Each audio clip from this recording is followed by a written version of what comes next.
धन्यवाद गृह मंत्री जी, उपस्थित देश के सभी माननीय मुख्यमंत्रीगण, देश के हमारे प्रधानमंत्री जी, गृह मंत्री जी, रक्षा मंत्री जी, वित्त मंत्री जी, स्वास्थ्य मंत्री जी, मैं आपको अपनी ओर से जोहार करता हूँ और समय का अभाव है, संक्षिप्त में बात रखने का प्रयास कर रहा हूँ होती है और उन्हीं की अंतिम भूमिका निर्णय भी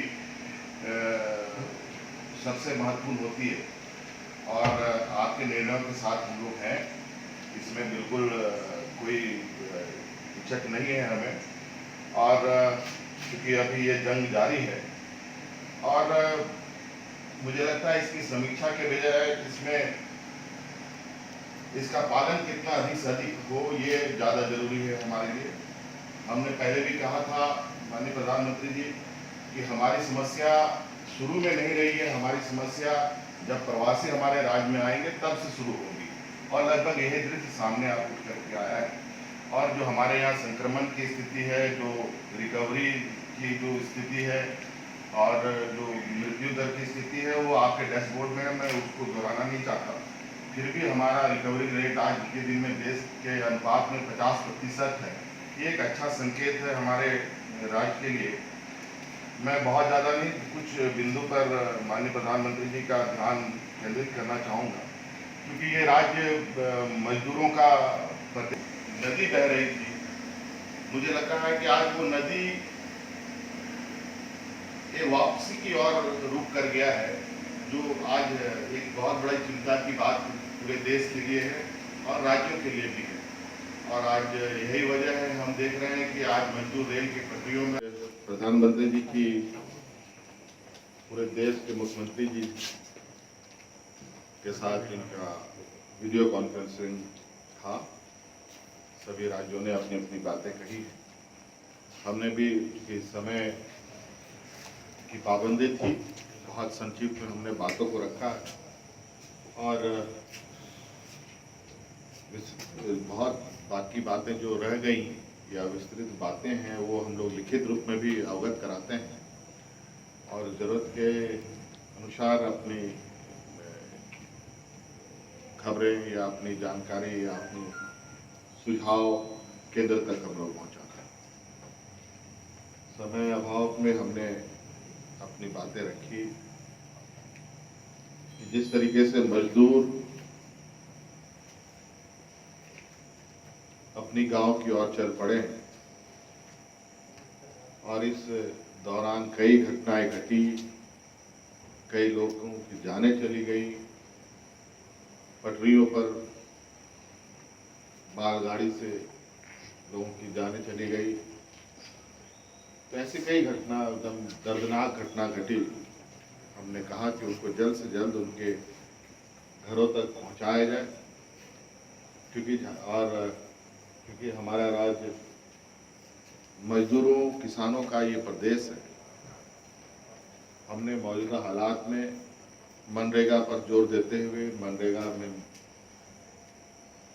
कुछ सरलीकरण की मांग भी हमने की है और लोगों को जो भुगतान है उसमें भी जल्द करने का आग्रह किया है। धन संग्रह पर राज्यों को कर लगाने की या धन संग्रह करने की उपाय या क्षेत्रों में कुछ छूट मिले। ये बात सही है कि आज आर्थिक गतिविधि, आर्थिक स्थिति देश की और राज्यों की अच्छी नहीं है। ऐसे स्थिति में हमारी राज्य पर तो पूरी की पूरी डिपेंडेंसी केंद्र सरकार पे, एक एक रुपया को लेकर के हमें केंद्र सरकार से गुहार लगानी पड़ती है। तो क्यों नहीं धन संग्रह पर भी राज्य सरकारों को अधिकार मिलना चाहिए। मौजूदा टैक्स व्यवस्था में संशोधन की आवश्यकता पड़ती है तो विचार होना चाहिए ताकि राज्य सरकार भी अपनी संसाधनें बढ़ा सके। और आज की स्थिति में मौजूदा संक्रमण में लोगों की जान बचे, ये प्राथमिकता होनी चाहिए।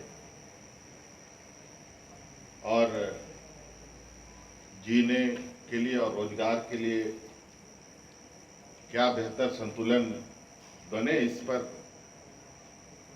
चिंतन होना चाहिए और आगे बढ़ना चाहिए। लॉकडाउन बढ़ाने को लेकर भी कुछ बातचीत हुई क्या? देखिए, हमने तो पहले भी कहा है कि हमारा संक्रमण जब प्रवासी आएंगे तब बढ़ेगा, और आप देख रहे हैं कि प्रवासी भी आ रहे हैं, संक्रमण में भी थोड़ी गति दिख रही है, लेकिन रिकवरी भी हम बहुत तेजी से कर रहे हैं। हमारे राज्य में जो रिकवरी का जो प्रतिशत है लगभग 50% है, और देश का लगभग 30% है।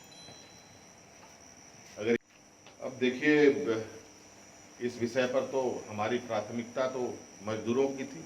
हमने कहा कि जल्द से जल्द और अधिक से अधिक संख्या में उनको पहुंचाने का कोई व्यवस्था होना चाहिए, नहीं तो जिस तरीके से लोग चल पड़े हैं रेल के पटरियों पर, मुझे लगता है कि फिर ये अगर यही हालत रहा तो आने वाला समय में आर्थिक गतिविधियों को